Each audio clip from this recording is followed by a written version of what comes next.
Okie dokie. Looks like it went up. Hello, everybody. I am the okayest bassist. We are doing the basics. This is our kind of live stream, uh, live lesson series that we've got going. Don't mind my wife in the back. She's not here to learn anything. She's just rooting around on her table over there for sewing stuff. So what we're going to do to start out is we're going to do kind of a meet the instructors series.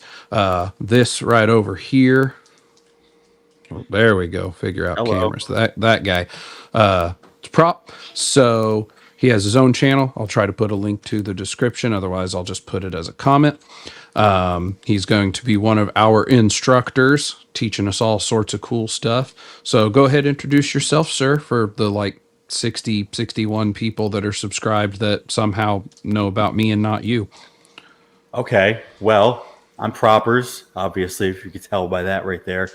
My real name is Nate, Nathan, whatever you want to call me is fine. I have no preference. I've been playing for about, I want to say maybe going on 15 years now. And right now, I would say I'm more of like a R&B, funk, like rock type bass player, but I have roots in punk rock and pop punk. And that's everything with a nice bow on top. What would you say is your preferred playing style? Finger style, slap, tap, little of all? When I'm just um, when I'm just messing around for myself, I usually just come up with crazy slap parts. But I can appreciate crazy. combination between slap and finger style. Wonderful. I would say my Um, right hand's better than my left hand. My fretting hand's not really that, great. This is my moneymaker here. I need there you this. go. There you go. So if ever you're going to fall to asphalt or concrete, tuck the right, stick out the left to Yes, protect you. Gotcha. absolutely. I see we have two, well, according to StreamYard, we have two whole viewers, or at least I presume they're whole. There might be somebody who's missing a limb or something, but that's fine. We still appreciate them. In the comments, we have JP in there. Hello. So, Prop, I know we've, in our little group of instructors, had different topics out there. What is something you would say that you could bring to the instructor's table beyond teaching us your specific style, which is something we do want to cover? What would you say if there was one subject someone said, "Hey, I want you. What are you most comfortable teaching me on the bass or about bass?" Because we have no problem doing like Sono flat out said he wants to do the hey, should you buy new or used?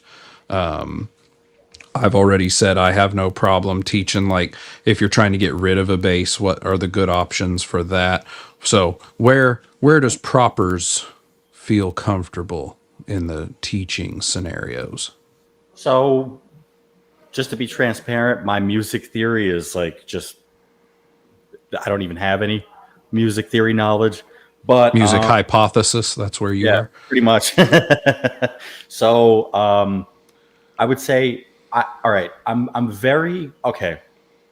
So this is just what I think. All right, it could vary from person to person, but I feel like I'm very good at picking like how to spend my money appropriately and wisely on gear.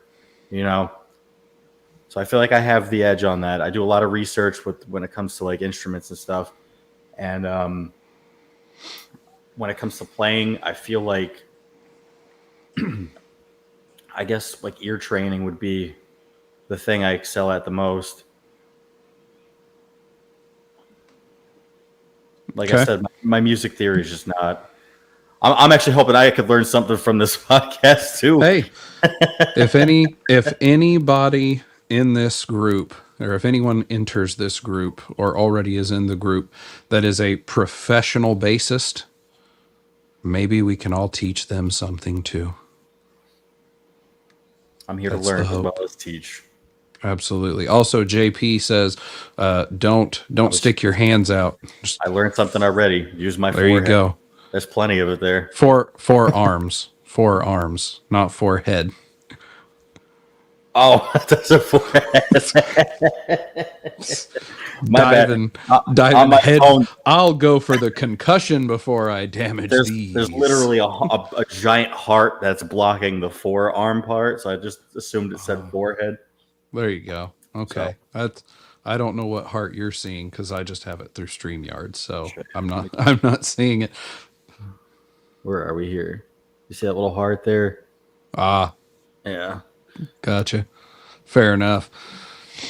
Okay, so I know we're both common offenders on the base hang, and since this is kind of the intro stuff, unless you want to elaborate on the like methodology you use on research of what to buy, when to buy, how much you're willing to spend, like if you want to elaborate on that, or we can make a separate one on it, that's completely up to you. Like I have no problem doing a Q&A on it, but it's your call if you'd rather just hang out all now 6 of us. Well, I will. Okay, we could touch on it a little bit, but I know it could probably turn into a whole. Like this could eventually be an entire like uh Series? basics. Yeah, well, just one like well, probably it could probably be a whole thing, but You're the instructor, man. You put together that syllabus and lesson plan, and we will find the way to execute. when it comes to like I see, I don't know. At a certain point, when it comes to um, gear, I feel like people's taste is like subjective, you know. Yeah, But then, absolutely. if you just take a look at, um, I guess what collectors have, a lot of base collectors, you start to see a lot of the same things over and over again. Okay, and you start to like identify like, okay, well that's a T40. There's a TL5. There's a P base, and it's like Fender P base, PVT40, PV Cirrus. Trying to think of any more here. I know Ibanez ATKs pop up a lot, Thunderbirds. So just things like that. I have to get a list a little bit more solidified. But for me, I don't know. I'm just on Reverb constantly, seeing what's priced decently and what's not. Yeah, It's a game, and that especially doesn't the second one. right. There's And a then, thing I've been looking for. They're only asking triple market yeah, value for no, it. no, I can't stand that. I don't like that. I also love the people who have it and you see the pictures and like they do good pictures. So you can be like, okay, yeah, I can see where like somebody wore a bunch of rings and like a thumb ring, and then the top side of the neck is scratched up from where they slid their hand. But then they're asking brand new price plus shipping, and you're going, let me just, and then you pull up whatever, Musician's Friends, Z Sound, Sweetwater, and you're like, it's right there for the same price. Mhm. Why would I buy it from you? I guess to keep it short and sweet, it would. You have to know what you're looking for. Like you have to have like prior knowledge to what you're looking for, you know, and Sure. what's a decent price. Like for example, I have a Thunderbird Pro. The 5, right? Yeah, you pay attention to how the market works and what what something is worth and when it's cheaper. So I guess like the asking price for one of those is $700-800 roughly. I don't know. This was like 2 years ago. I got it now, so it might be different. But I was able to get it for 400 just because I was paying attention to what was out there. So it's Yeah, deals like that. Like you have to be aware of. sure. So I guess if you were like looking for a particular bass, let's say you were looking for like Fender P bass. What do they run? 1100 brand new sometimes. I know it's probably crazy, Depending on the series. Yeah. right? Series, where it's made, all that good stuff. So obviously, anything cheaper than $1,000 is probably a good deal. Probably, depending on condition and whatnot. Yeah. I mean, the big thing I tell people, because I've had, of course, when you play an instrument and people find out, they always come to you, hey, can you tell me about, uh, I've had people who have come up to me like at work or whatever that have said, hey, I'm looking for something like this for my kid. Here's what they like. And I have a video that'll come out on it probably early December at this point, I think. But Lobster had done a video like years ago, and it was a short simple video that was basically like, hey, do you guys want to know the ultimate hack on how to get the best price on used gear? Send a person a message and say, what's your best price? And that was basically the entire video. But it's kind of funny because if you like what I've told people, if you're online, I don't care where. If it's Sweetwater, Z Sounds, Musician's Friend, Guitar Center, it does not matter where you are online. If they have a phone number, call it.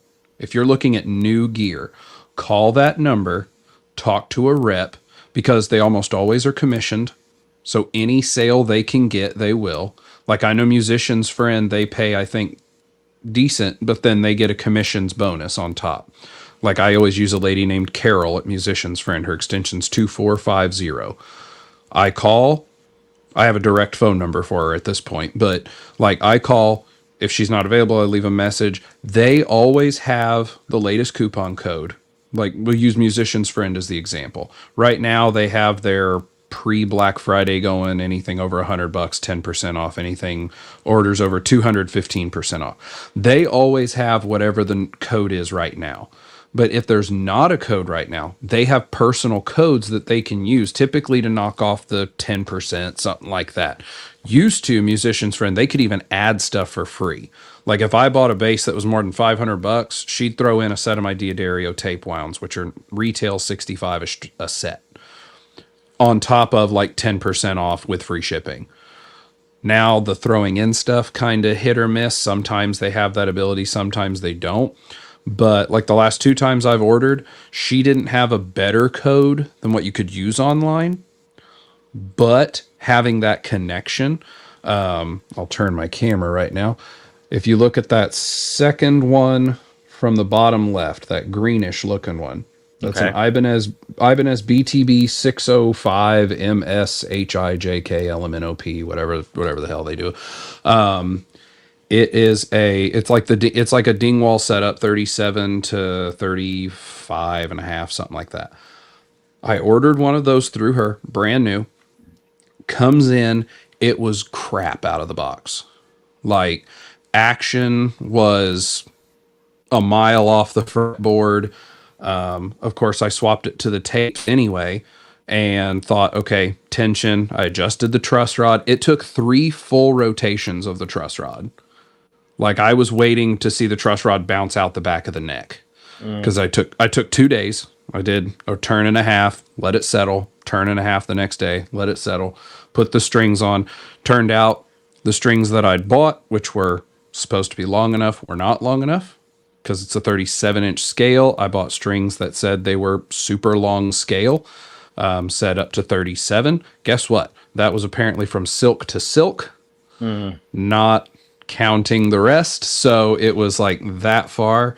That actually happened on this one as well, but I'll figure that out later. But I got it, and the volume was bad. Like I did a full setup, put the strings on, adjusted the truss rod, checked all of the heights, set up the string height, adjusted the pickups.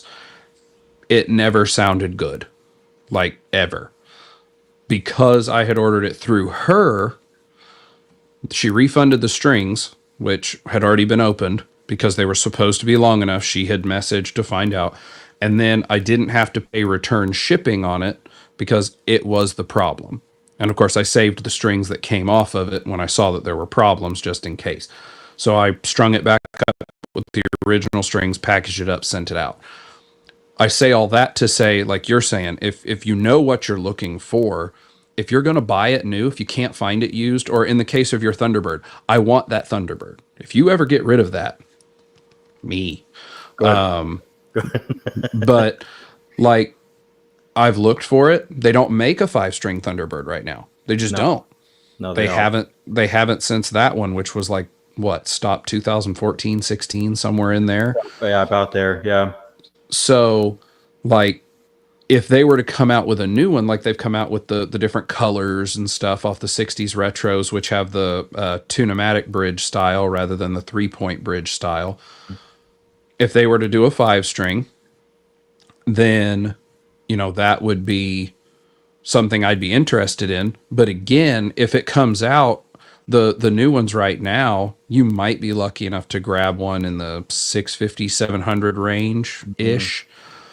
So if that comes out, usually a 5th string adds in like $100. So if that comes out and you're talking 750, 850, is that worth it? Maybe. I mean, if you're a diehard, I need a 5-string Thunderbird, then that'll be your option because the other ones aren't available used. Like anytime a new instrument comes out, if you need to have that instrument, you're not able to wait until it's on the used market. But if like to speak to what you had said, if you know what you're looking for, then you'll know when you see it. Yes, absolutely. And if you don't know what you're looking for, like I've gone, I can't tell you the number of times I've gone on Reverb. I just I go bass, 5-string, and I just start scrolling. Most Yes, recent, because if absolutely. so, when I got the 6-string EHB, I bought one on a Tuesday. Those retail $18.99. They normally go used somewhere in the $1,400–1,600 range. I saw one listed at $1,350. I sent the person a message on the Tuesday and said, "Hey, I'm willing to do 12." I didn't get a response. So I thought, okay, either they're away from Reverb or they're just not interested. They're like, "Nah, I've already got it listed lower." So I wait. At the 24th hour, it expires. At like the 24th hour and 10th minute, I get a message. "I have been trying to accept your offer ever since you sent it, but Reverb was some reason not letting me accept it. Mm, So I'm going to send you the offer." So they sent it. I accepted it. On the that was the Wednesday. On the Thursday, again, walking around at work on my break, scrolling through, I see someone else has one listed for $1,200 with free shipping. So on a whim, I'll give you $1,000. They immediately accept it. So I'm like, okay. So I messaged the first person. I was like, "Hey, I'm not gonna lie. I found the exact same bass. That person was willing to do $1,000." And they go, "Yeah, we can't match that. We'll just cancel it. Someone else is willing to buy it, I'm sure." So, I mean, I didn't know I was looking for a 6-string EHB until I saw one at a really good price. But sure. again, if you watch the market and know what you're Absolutely. looking for, Yes. like one day I was scrolling through and I got the not Timu, the AliExpress knockoff of it. That's a freaking boat anchor. If you've watched that video of mine, the thing weighs, I think, 10, 12 pounds and it's a headless. It has no neck dive. It has back dive. Your back will kill you if you stand there and play holding it. But I had seen the original of what it's knocking off, an Achilles bass by a company called Overload out of Rome, Italy. And I just saw someone selling a used one and it was priced at like $2,200 or something like that. And I was like, why that? I was like, that looks awesome, but that price. And then I started researching them and I find out that they start at like $2,800. And then when I go to message the person, it was sold, but it had sold for way under. I mean, Right. I'm talking, I think it sold in the 16s. And I was like, I'm not saying I had that much disposable money just sitting around, but I am saying that I might have considered finding a way. But Sometimes you get lucky. Sometimes you do get lucky. There were I want to say like maybe three or four of the bases I have were impulse buys, but only because I had an idea of what they were and they were cheap enough when I saw them that I didn't mind, yeah, like, you know, right there, like, just take my money, please. I know what that is. Let me have it. I could do something with that. I see in the comments that Dino Shout out to Dan chat, by the says, way. What's up? What's up, chat? I don't know who's there, but we got 8 people in here. Dino, Dan, JP. I don't know if Shannon's watching. Shannon, shout out if you're watching. BCC also. All the Shannon home. better be watching. She keeps like messaging like crazy in the chat group that we have put together and loving everything that we post. So I'm gonna parody bully here. I will throw this in the chat as long as you're fine with it. I'm cool with it. I will throw this link in the chat. You might say something in the chat if you choose to join, because I am not used to being in charge and having to add people. I really don't care if you're cringe, because I don't care. Like if you hop in here and now if you do something that's just stupid, no, I'll kick you right out. I don't care. Like I don't ever expect my channel's going to be monetized. So as long as you don't cause my YouTube channel to get canceled, I'd have to find all 61 subscribers again, and that would just be terrible, terrible difficulty. So I have thrown that link if someone wants to try to jump in. I don't care. The instructors, meet the instructors things are basically going to be this kind of a laid back, hello, here's an instructor, here's things they like. Yeah, that's me. Prop is going to talk to us about economics and business when it comes to the format of base purchase. So we've got that. I appreciate that you're making it sound like it's way. Hey, I'm HR. You've got to businessify everything you say if you want people to think you're doing work. I like that. All right, I have actually an official job title for myself, right? Because most people in my industry would just say I'm like a screen printer, right? I've thought about this. I'm the master lead, screen printing press operator, and maintenance tech. That's what I am. There you go. But say I don't have to come up with a title. Walmart gives us a title. My title is people lead, and then when people go, what does that mean? I go, I'm the HR manager. I don't have to come up with anything. Yeah, people lead is what Walmart calls the hourly human resource managers within the store. Hello, Shannon, saying what's up, but not clicking that link and jumping in. See how you are. Oh, it's like this, Prop. Oh, you still have it? All right, yeah, okay. Oh, it's iPad. If it's an iPad, it just does that. Like if I do the peace sign, I think it's balloons. Yeah, I got all sorts of tricks. Double peace sign, I think I get the lasers. Nope, confetti. There we go. It's the rock sign that gets the lasers. Yeah, there we go. And that right there, what you just saw, that will help your bass playing also. I don't know if you saw those. Yes. 100%. If you can get someone to randomly come behind you in front of your iPad camera and flash the double horns there, it'll make your presence look so much better. You really won't even need this podcast. Is that what this is? Yeah. Sure. Live lessons. I don't know. I have too much of an affinity to just sit and bullshit with people. So like that's why I said whenever we do the setup, it's going to be, hello, this is the intro. Okay, now you're going to teach the lesson. And then I'm going to reach over here and mute my mics so that not just on screen, just going to turn it off over here so that I know if I try to interrupt, I have to take time and effort. And then by then the moment will be gone.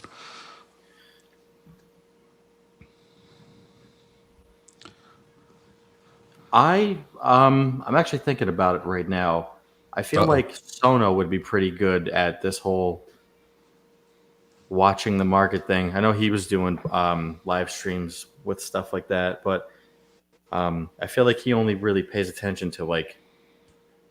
I could be wrong, and if I am, I think Sono's like a stock market expert when it comes to the used market, because I mean, I think like almost every video, it's, I picked this up. They go for this. You should be able to get this. I sold this. And I think with as much as Sono sells and buys in the used market, that he's more than dipping his toes in there. I mean, I don't know if you heard the story. I have a fretless EHB that I got from Sono. Sono found it on Reverb for $600. They are like, I think 1400 new, and Sono saw it listed and nabbed it for like, I think it was $500 or $600. And then I bought it from him for like, I think $50 or $100 more because Sono got it and was like, it's not exactly what I was hoping. And I was like, hello, it is headless. I will take. So I did, just like your Thunderbird. If that goes, that goes up at some point. You'll be the first one. You'll be the first person. Like, hey, Travis, check this out. I'm getting rid of the Thunderbird. You know what? I won't even say anything. I'll just send it to you. Oh, okay. Well, you have the address, so there you go. There you go. I'll just get a giant box. My wife will be like, "You bought another base?" And I'll be like, "I don't think so. Maybe."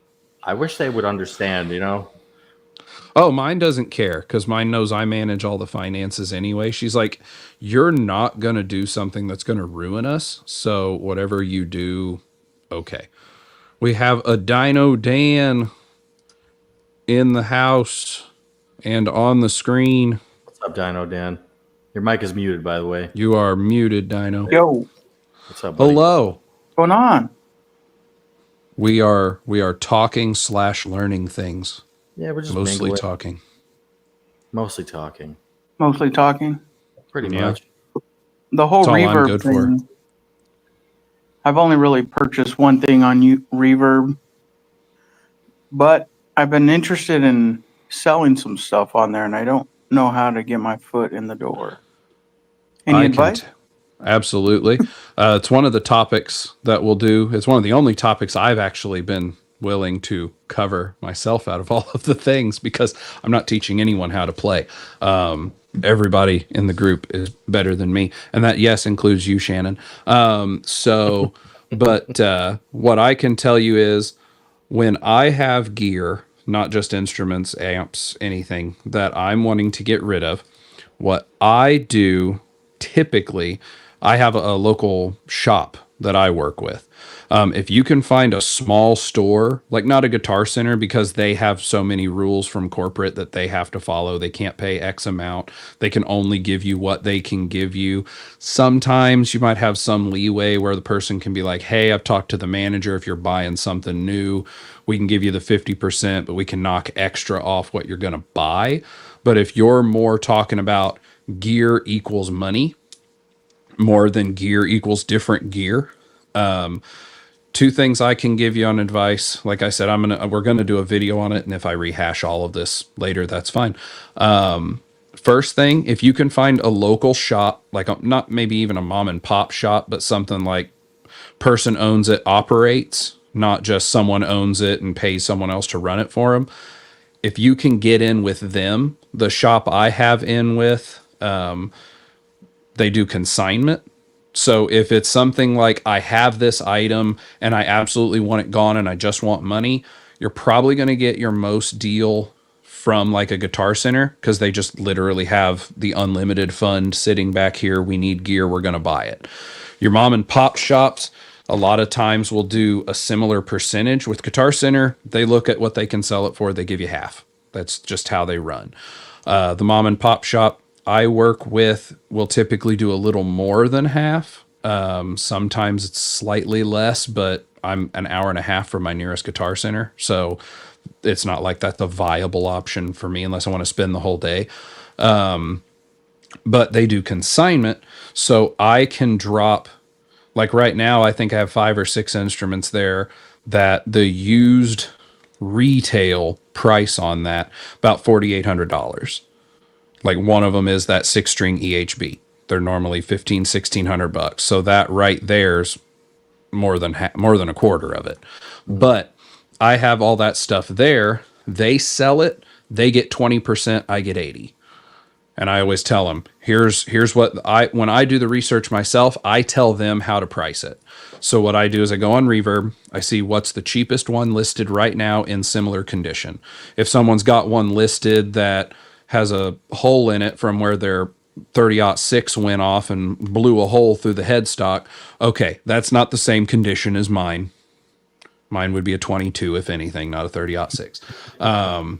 Cheaper ammo. So, but I find one that's similar. I find a couple of them. If there's like an outlier, like when I bought my EHB and it was $1,200 listed because the person was like, their brother had died. He had a whole bunch of instruments. They were just trying to get cash.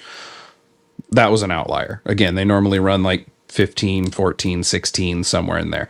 The other thing I do is I'll pull up on the Reverb's sold listings and sort it and see recently what have they sold for. Because like props, 5-string Thunderbird, again, 700 to 900 when those were stopping being made, and people were like, "Oh crap! I just saw that in Guitar Center a week ago, and now it's gone."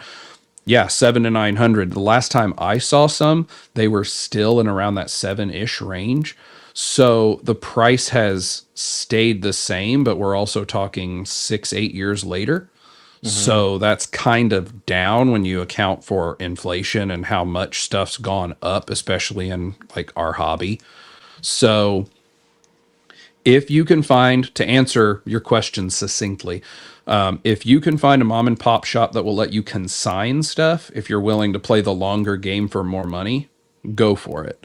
If you're just trying to, hey, I need money now, your big stores like Guitar Center are going to do more for you because they'll have that money there. It's not going to be going into a mom and pop shop and they have to pop the cash till and go, well, what you got we'll sell for $800, but all we got in here to give out is $300. That's the best I can do. You won't have that. Guitar Center is going to say, here's our price, and that's our price. However, I will say this: if you have multiple Guitar Centers in your area, call each of them. Some of them will give you a ballpark price on the phone. I went on a vacation to St. Louis once, and there are 3 in the St. Louis area. I talked to one on my way. That was about a half hour outside of the city. They said, hey, here's what we can give you. It was a Harley Benton. I think it was the EX78 or something. It's their Explorer model, their classic Explorer, non-active pickups. You could buy it at the time for like 140. I took it to them. They go, best we can do is 85. I was like, for 85, I'll keep it. Like, I'm not about to just give it up. Like, it's still a good instrument. Next, I go through and I go to one of the 3 in town, and they look at it and they're like, yeah, we won't buy it. Like, it's not something we think will sell. It's too cheap. Someone's going to look at it. They won't know the name brand. We don't think our store will sell it. I go to the 3rd store, the second one in town, and the guy looks at it. He goes, I don't know anything about this. Do you care if I ask someone to help me, like my manager? I was like, yeah, go ahead. I'm going to go look at basses. I'm over there looking at basses. I was actually looking at a Jackson David Elfson, like whatever they call it, the bird. It's not a Thunderbird. I know what you're talking about. I know some exactly kind of what you're talking about. some kind of bird, like parakeet or something. I don't know. That's not the bird. It has bird in its name. But I was looking at that, and the guy comes up. He's like, "Would you take 165 for it?" I was like, "How many you want? Because I'll order 5 of the damn thing right now and have them shipped to you, and then y'all just mail me a check because I'll make $20 on each of them." Wait, they were going to pay you more than what the bass was worth? It was an electric guitar, but yeah, like they paid me 100. They paid me 165. Their new price was like 139 at the time. Now, granted, you have international shipping, but I suspect what they did was they were like, okay, we don't have anything like this in our system. What's the closest thing? And the closest thing would have been that right there, the Epiphone, inspired by Gibson line, which ran 400 some odd dollars. So they're probably like, okay, knock maybe $100 off of that. It's a knockoff of that anyway.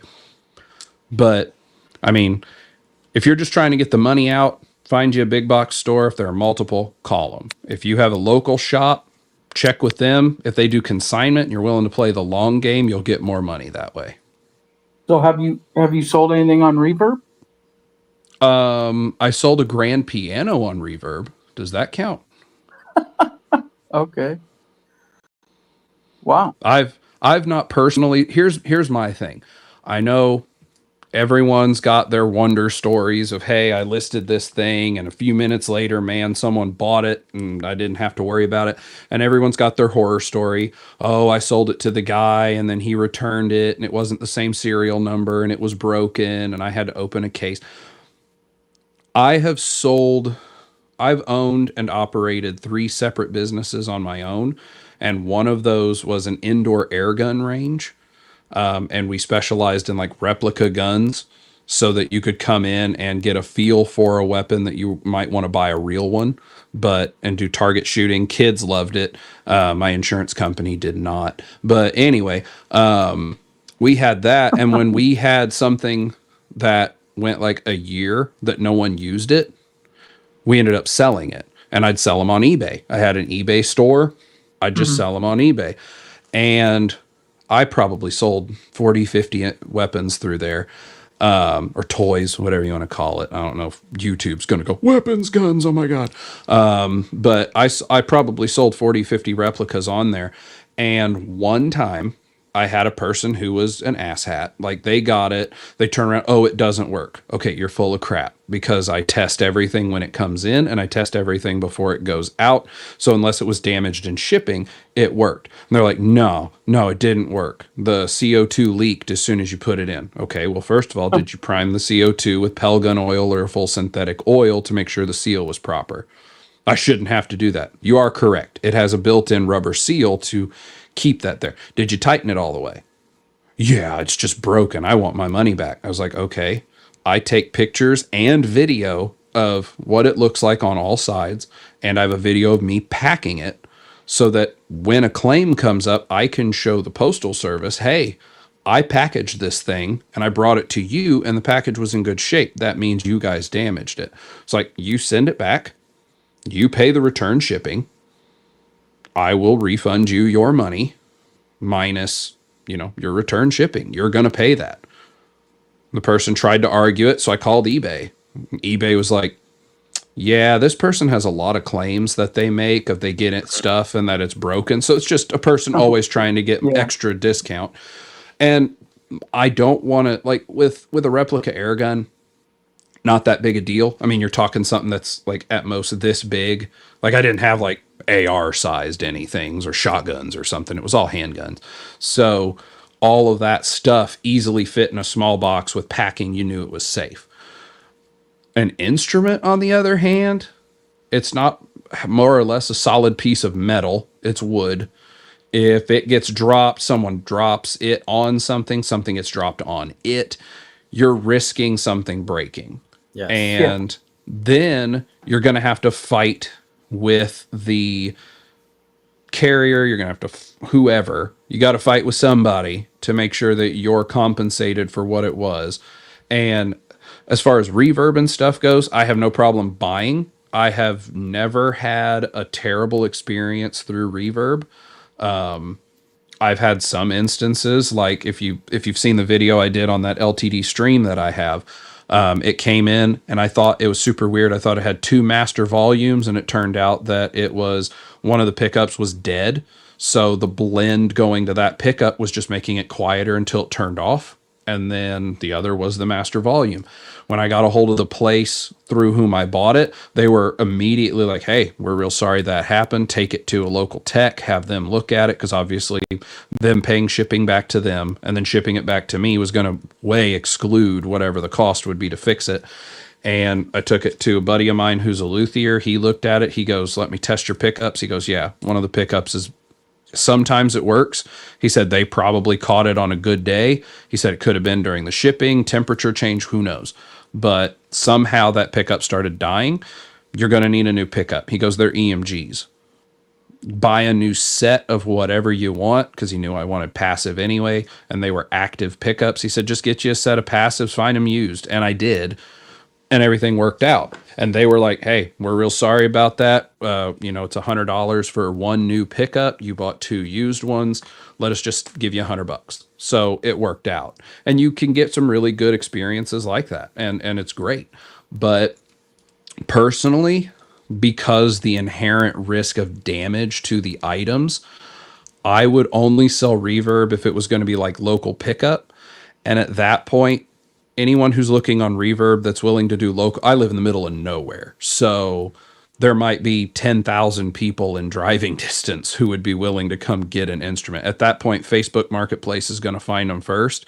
Mm-hmm. And beyond that, when I do the consignment through the mom and pop shop, it sells, they give me money. If the customer turns around and does the, oh, I didn't realize that my kid wouldn't like this, so I'm going to give you bad feedback if you don't, I don't have to deal with that. That 20% cut, that 20% cut they get, plus I tell them, you know, I'm willing to, if I've got something listed there for 1,500 and someone turns around and says, I'll give you 1350, it's 10% less than what I have it listed at, take it. Like immediately, that's fine. So if I'm going to end up getting somewhere in the vicinity of 70% of what that typically goes for, that's better than I'm going to get from a Guitar Center. And Yeah, for sure. so, I mean, I don't have a problem with doing it that way. That's the advice I give people. Like I'll have people who come up and go, you interested in buying a, no, I'm not interested in buying your grandpa's old whatever he had Fender acoustic guitar from 1960 that looks like somebody tried to, you know, teeth their children on all of the edges. No, I don't care. I like, and maybe it's worth a crap ton of money because it's a limit. I don't care. Like, I'm not a collector. I have gear acquisition syndrome a lot. However, I used to have 32 electric guitars and like 12 basses all at one, and like 3 or 4 amps all at one time. I don't now. Like I have one electric guitar now, and it's because I hardly ever played them. So that was not a problem to get rid of them. I have all the basses that I have because it's not like sentimental. Like one I have from Bully, so I have a Bully bass. That's cool. That's the reason I have it. I have that fretless that came from Sono. I'm a dumbass and forgot to have, well, I told Bully to sign it and he forgot to sign it. And then I forgot to tell Sono to sign his because, you know, when one of them, when they both become the next Davy 504, they're going to be worth a lot of money. And then I can sell them and get the same exact thing and Sharpie myself, my own name, their name back on it myself because it can be an imitation. I don't care. But like, each of the things I have because it's something I wanted or something I liked. I constantly reevaluate them. Like I'll just sit here and look at my wall and I'll go, huh, are any of these something I don't care about anymore? So I can either get rid of it and just not have it, or is it something I'll get rid of because I want something else? Or do I find something else I want and then I'm figuring out which one's my least favorite to get rid of it so that I have the space? Because I made a promise to my wife when I downsized everything that I would only have what fits on the wall. So until I can find a way to like get it where they face sideways instead of face out, and then, you know, double the amount of space, then it'll be okay because they'll all still fit on the wall. However, the one that I'm having custom made, it's going to go right here because it's probably not going over there. This last week, I ordered that Epiphone grabber. Yeah, that's the one. Is it the reissue that they came out with recently? Yeah. Okay. I ordered from that Chuck Levin. It's they're in Washington, Vermont. It's some store that always pops up on my Facebook. It seems like they have a lot of high quality stuff and seems like a pretty solid store. And they were one of the only places that had the natural in stock. I share your sentiments for the natural popper. Appreciate you. So, I like a natural, especially if you can get a natural with a color. Like when you can see the wood, like on that blue EHB, that's nice. It's nice to see the natural wood with a color. Sorry to interrupt. Me too. Real quick, shout out everyone in chat, by the way. Shannon, I see BCC. Shout out. BCC. I see Carolina Big. I see the homie Carolina Big. No BCC tonight, unfortunately, but hope you guys are doing well. Hope you're enjoying your Sunday. Thank you for hanging out with us. You know, it's really dark out early now, daylight savings time. You know how it is. I don't like it one bit. I feel like I'm more tired. You know? Anyone Right. else? No, not even a little bit. Now we do have a BCC, by the way. There you Just go. dropped. There you go. Still anyways- working. Why would you work? That's a 4-letter word. You're not supposed to use those, damn it. Yeah. Right. But go ahead, Dino. Sorry about that. No, we're good. So I got the base in Friday, and the box looks good on the outside. So I'm like, sweet, no damage. Wrong. Uh-oh.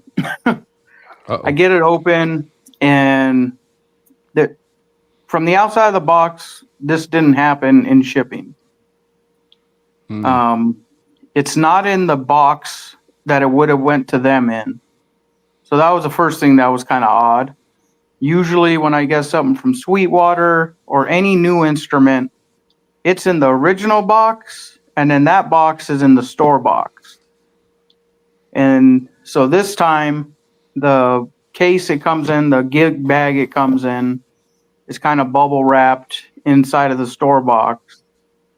And when I open up, it's just got on the body, right next to the knobs, it's got a bad gouge. That'd be instant return. Instant Gouge. return. Yeah, no, definitely. Just emailed So you them. said you brought it where? At Chuck, I think it's called Chuck Levin or Chuck So it's Levin. like a locally owned. It's on the East Coast. I'm on the West Coast. I'm in California. Oh, okay. But not a lot of places had this natural in. Gotcha. So, and then on the pretty much the same on the opposite side of the base, it looked like there was maybe a bubble in the finish, and then it popped or something. It was, I don't know how this would have got past their eyes into the box. Do you still have it with you right now, or did you just ship it back already? No, I shipped it. Okay. I got some pictures. I don't know how I could send you guys pictures. I'm curious. That's the only reason why. I believe your story. I'm curious to I want to see what this looks like. So, like, what I would say, had that happened to me, the first thing I would, because I've gotten stuff again that's come in, like the one with the pickup. Like, if there's a finish problem, obviously you said you already reached out to them. Like, that's the thing I would tell everyone. Props immediately returning it, and that's fine. Like, I would reach out and be like, yo, this happened. If I send it back to you and I get my money, I have to find another one of these. How can we make this work? Like, if they turn around, they're like, hey, yeah, man, we understand that sucks. Here's what we can do. We'll knock 25% off the thing, which is what we would charge for an open box. If that's worth it to you, it's worth it to you. I mean, some people I'm too weird for that. Especially this base. I mean, it had a gouge. Sure. And a piece of the wood that came out was actually still in the gig bag. Mind you, the box on the outside showed no kind of possibility this happened. So this is what makes it really weird. They swear they put eyes on the base or something. They swear they put eyes on the base, but yeah, I wasn't willing to do something like that with this. There was I bought a Gibson SG from American. Is it called American Music Store Supply? Mm-hmm. That one had some questionable stuff that I probably, for the right amount of money off of it, I would have looked the other way. I ended up returning that one also, but not this one. Yeah. That was like when the Z7s were finally reaching Sweetwater.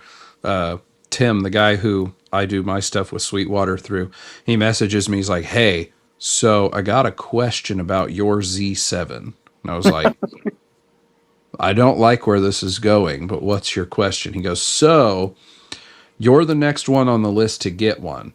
And we had one that went to our demo room so that everyone could try it, and so that, you know, we could get pictures or whatever.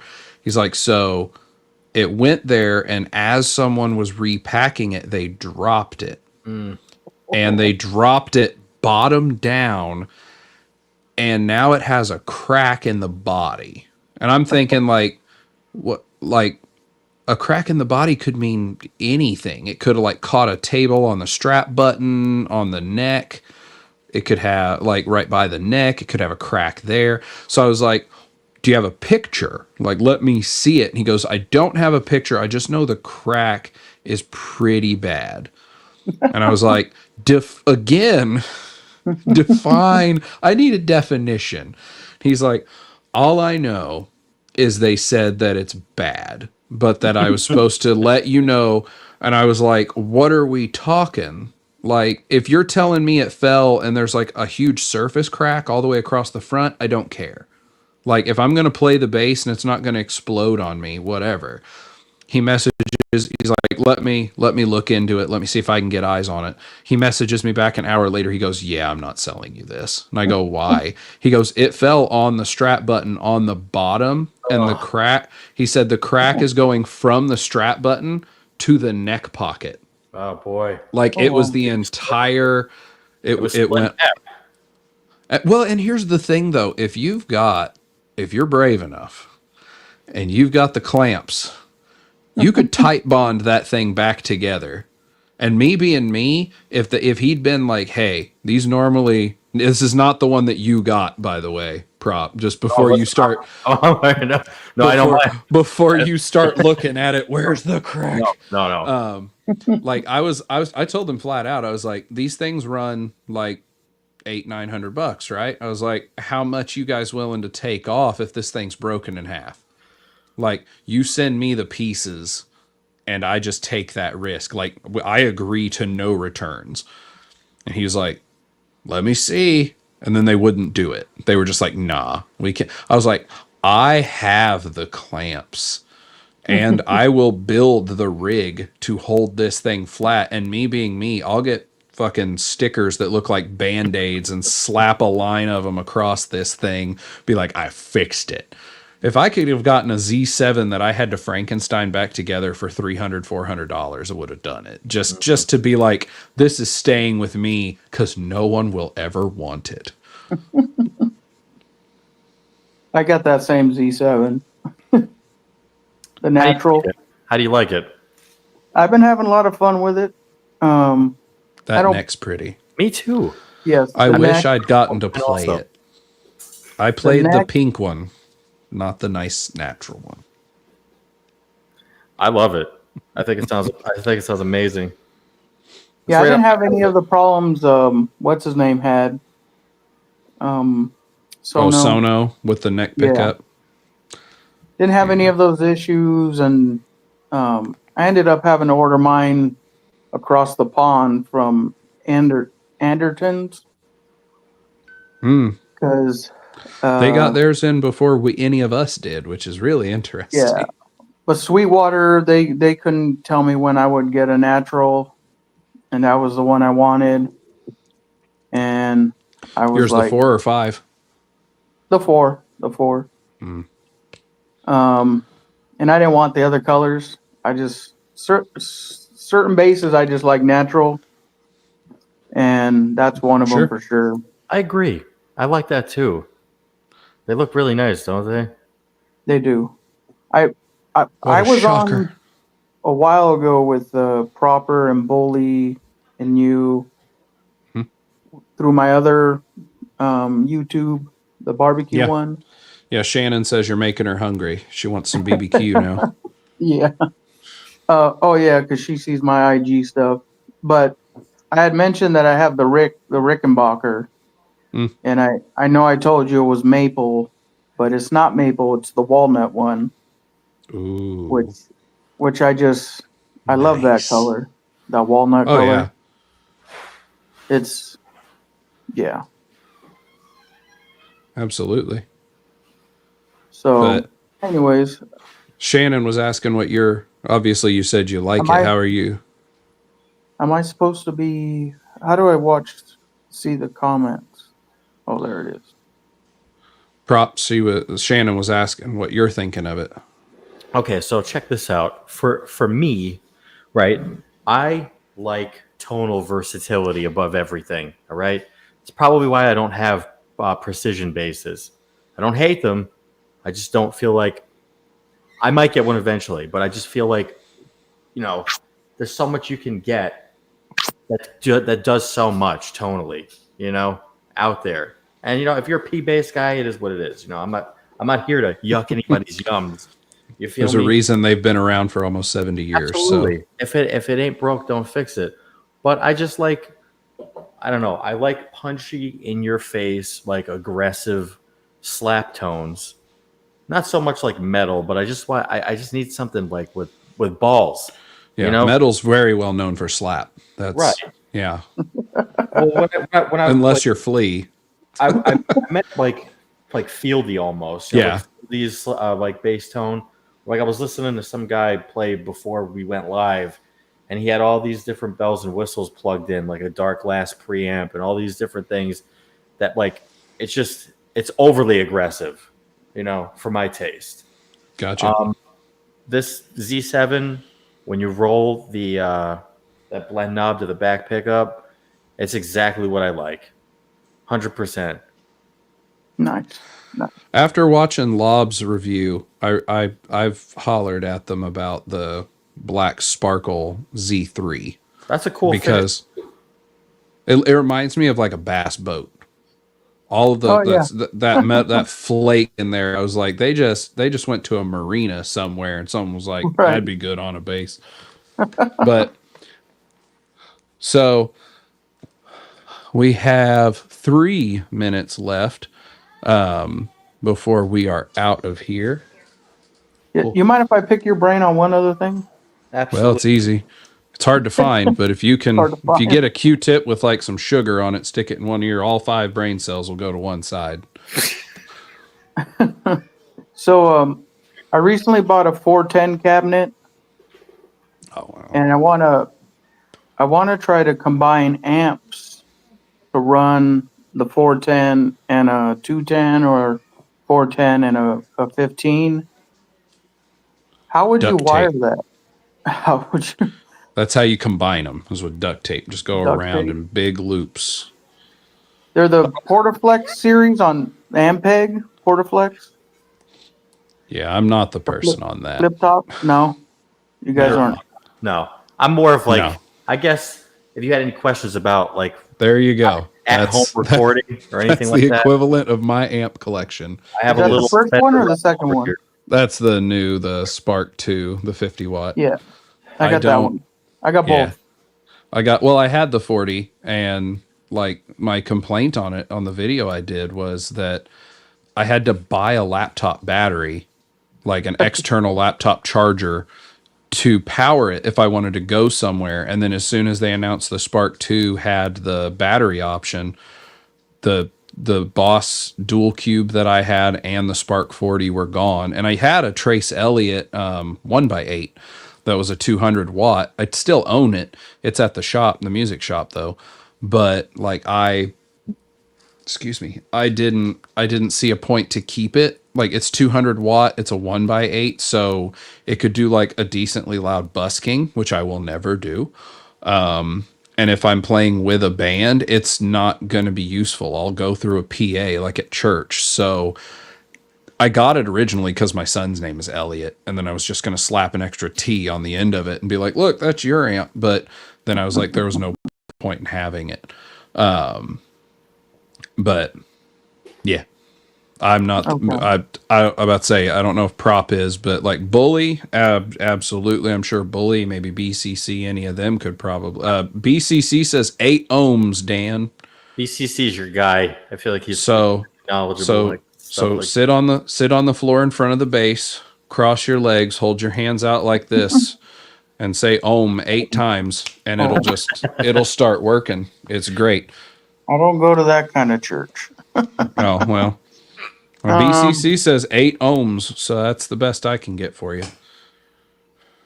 I believe he's speaking on impedance, but Yeah, I think So- both my amps, they could go 8 or 4. So he's saying set them both to 8. Both So to 8. here's what we'll do. BCC one of these days is going to do one of these. Obviously not today because our time's up, and my wife said she's fine with me doing these, but I'm staying on time. Tabs need to be 8. Okay. There you go. So BCC hopefully will be one. I know he's one of our instructors. When he's not working on a Sunday, just like Sono or Bully, any of them, we're going to do the same thing we did with Proper. Do an intro, kind of a, hey, here's what I like, here's what I think. If they want to do like a demo of their sound, that's a thing we're going to do. Like everyone, when I sent out the list of, hey, here are some lessons we've had people put forward. Also, anyone who watches this, if you have something you would like one of the instructors to cover, please put a comment and I will add that to our list. And then the instructors can say whether they want to do it. When I put that list out, I think everybody but me wanted to do slap. Like, I'll do a lesson on slap. So we're just going to let everyone do their own, this is how I play, and then let them do slap. Otherwise, we're going to have a 5-hour episode about here's how I do slap. And it I turn into that. It's a very personal subject. yes, it is. It is personal. So but anyway, when BCC does his, if you haven't figured your stuff out, then maybe BCC can do it. Cause I know he's going to talk about amps and stuff too. Cause Nice. yeah, that's not me, but I appreciate you swinging out, Dino Dan. Is it going to be a Sunday thing? You do this all the time? Yes, today is the first one. It's supposed to be every Sunday from 5 until 6 Central Standard Time. So whatever time it is for you right now, this is when it's supposed to end normally. Cool. Okay. And then it's supposed to start an hour before right now because that's when it should have started. So it should be the Central Standard Time, counting daylight savings whenever that happens or isn't happening, 5 to 6. That is the plan. And I do set it up through StreamYard to tell YouTube that it will be out so that it should show everybody for local time. Cool. So we are going to hop out of here. Dino Dan, you got any bass channel you want to shout out? I know you got the barbecue. Yeah, I mean, I just started my Dino Dan bass, man. It's the bass coming from a newbie's perspective. And I like seeing things like that. I appreciate things like that.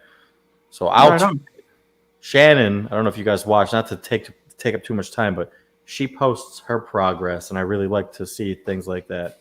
Yeah. It's really cool. So I don't necessarily go into depth on stuff. I just do things and try to explain things from a new person's perspective. So I'm trying to like see if I can grab your channel and throw it in the comments, but all I can do is pull up your comment. So there's Dan saying he wants to join us. We'll have to look at that. So yeah, don't there's ban. I try to do shorts. I try to make things light and just have a good time. There you go. Okay, so that's Dino Dan, the bass man. Thank you, OB and Proper. Hold on, fingers. There we go. Right there. Yeah, there you go. Right there. And then there's my Dano. Dano. There it is. My Dano Electric. The Dino Dano. Then we got right over here, ProperS. Yeah, accusing yourself. Got ProperS. He is right there. He is one of our instructors. You should go check out his channel too. He posts stuff at least once a year, whether he needs to or not. It's like that sometimes. Once a year, we're looking at. Yeah. That's what I tell everybody about when I bathe, at least once a week, whether I need it or not. The plan is, well, things are starting to slow down at work, so I think I'm going to have hopefully more free time to do some bass stuff.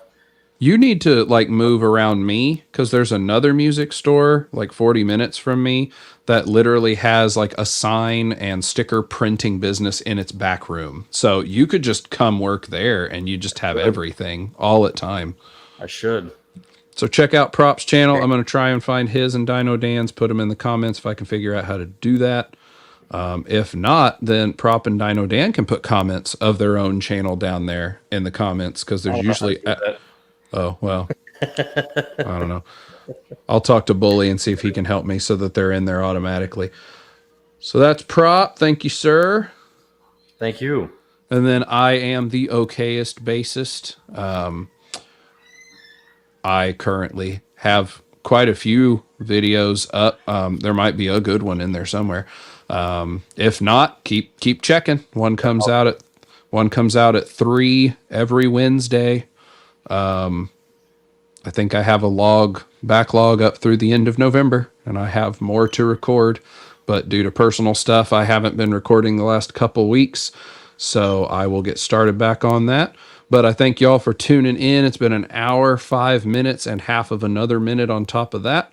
Again, I'm going to try and keep these right at the whole 1 hour, and that be it. Thank you to everybody who stopped by. BCC, Shannon, Dino Dan, of course, Carolina Big. Shout out to all the homies. All of them. I want to get everybody's name in case JP was here. It was the first comment, so there's that. If I missed your name, I apologize. I put comments, and so did Proper. So there we go. So you guys have yourselves, as I typically end all my videos. Hope you have a wonderful day. See you next time. Peace.